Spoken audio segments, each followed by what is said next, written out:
All right, time to bring in tonight's panel. Joining me, National Senate Leader Bridget McKenzie and Assistant Defence Minister in the Albanese Government, Matt Thistlethwaite. So great to have you both with me this evening. Look, let's start with the Labor government rejecting calls for a $24 billion increase to the job seeker payments. This recommendation came from the Economic Inclusion Advisory Committee. It says the job seeker is seriously inadequate and needs to be increased by 40% to just under $1,000 a fortnight. Matt, starting with you, don't people who are struggling and can't find work deserve to have this increase, given the cost of living is spiralling? Firstly, Sharri, I want to thank the Economic Advisory Committee for the work that they've done. They've made a number of recommendations. I mean, the principal one that's been reported today is the proposal by them to increase the rate of job seeker, but there are other recommendations that they've made that the government will look at and respond to in due course. Of course, we've got a tight budget at the moment, and that means that we have to prioritise where government expenditure goes. And at the moment, the priority of the government is cost of living relief for families and small businesses. And that's done to ensure that we get inflation under control. Inflation has been increasing. It eats into consumers' purchasing power, it eats into the real incomes of Australians, and it pushes up interest rates and, of course, rents. So we want to make sure that any expenditure that we undertake in the budget doesn't make that inflation worse. So the expenditure that we will be undertaking will be directed at assisting households and small business to get through this difficult period until we get inflation under control, and there's plenty of evidence that that's starting to occur now. Yep. So it'll be predominantly aimed at easing cost of living pressure with energy and things like that. Yeah, well, inflation is still high. Bridget McKenzie, what do you think? Do you think this is the time to be increasing the job seeker payments? I mean, these are people who don't have a job. They can't afford anything. Petrol, the higher rent increases, groceries, everything is so expensive. Power bills at the moment. Should the Albanese government be giving them some more relief? Or do you think it is too dangerous with inflation like it is, still at 6.8%? Well, Sharri, I think the fact that the Labor government set this committee up and then refuses to take its advice is quite telling in and of itself, just to get a deal done with one crossbench senator on legislation early in their term. We do know about high inflationary environments that they hurt poor people for longer. So the number one task for the Labor government in this upcoming budget is to put downward pressure on inflation, to not flood our economy, make it awash with money, but to get serious about making those tough decisions around the NDIS, around the aged care system that have been identified by the Grattan Institute as the areas the Labor Party needs to make the tough decisions on to get that structural reform. Okay. One of the issues in my own portfolio we've been asking for them to rule out, and they have yet to do so, is the imposition of a truckie tax. Now, every single product you purchase in this country finds its way to you on the back of a truck. And right now, the Albanese government is considering putting $2.6 billion onto our trucking industry, which is going to flow right through our economy at the very worst time. Matt Thistlethwaite, do you want to respond to that? Are you looking at a trucking tax? Well, that's the wrong characterisation.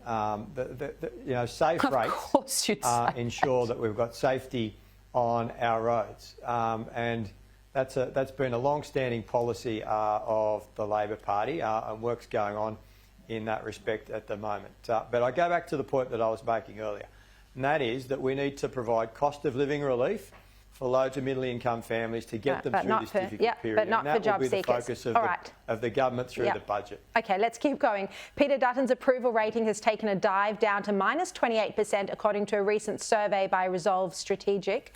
The opposition leader blames this slip in the polls on a perception of disunity in the Liberal Party. Matt Thistlethwaite, why do you think the opposition leader is so unpopular, according to these polls?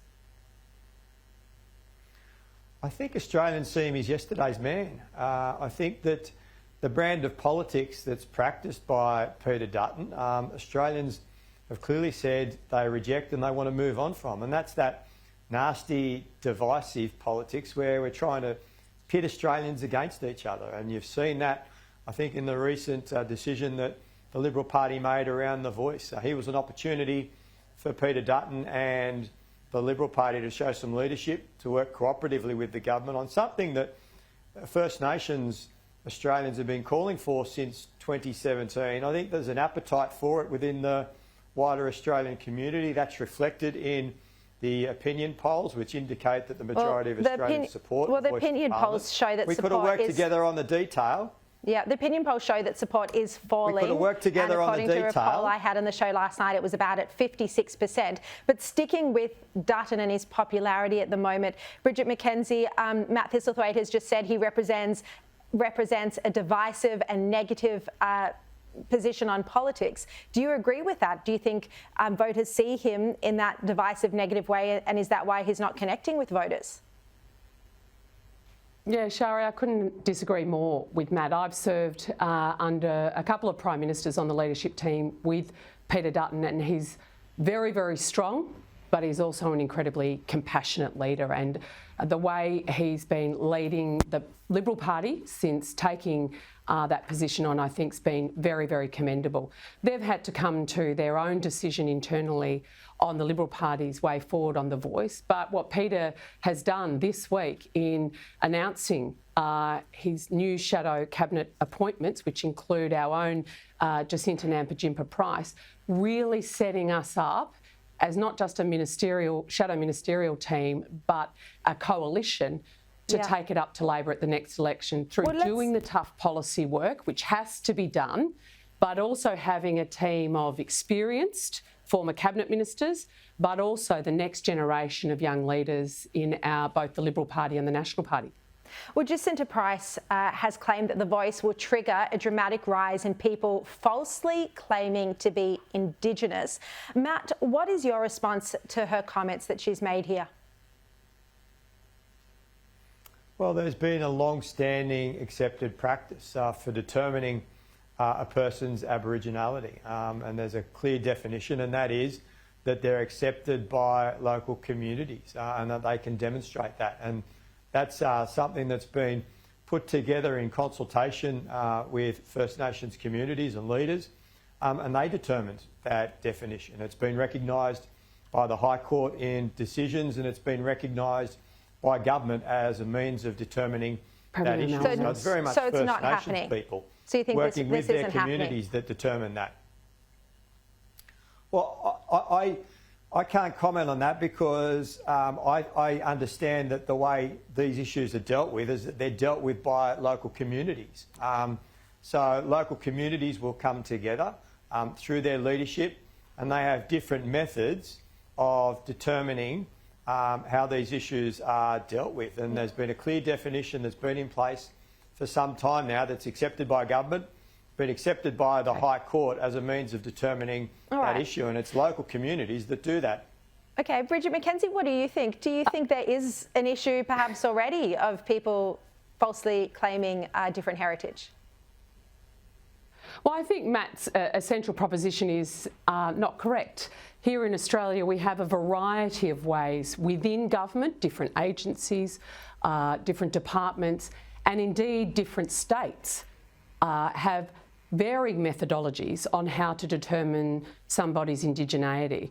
We have Premier Malinauskas in South Australia having a completely different methodology as to that outlined in the Karma Langton report with respect to determining those people that can participate in the voice more formally. And so for Matt to sit there and blithely tell your viewers that there's one system of determining indigeneity in this country is simply incorrect. So there are numerous examples, and I think anecdotally we've all heard about people using different methodologies in different ways. So ideally in this country we would have an agreed position between state and federal governments and across agencies themselves. For instance, social services has different methodology to others. So we need to have one system before we actually start doing something as serious as determining government policy and executive decisions based on one's Aboriginality. All right, Bridget McKenzie and Matt Thistlethwaite, so great to see you both this evening, and thanks for your time.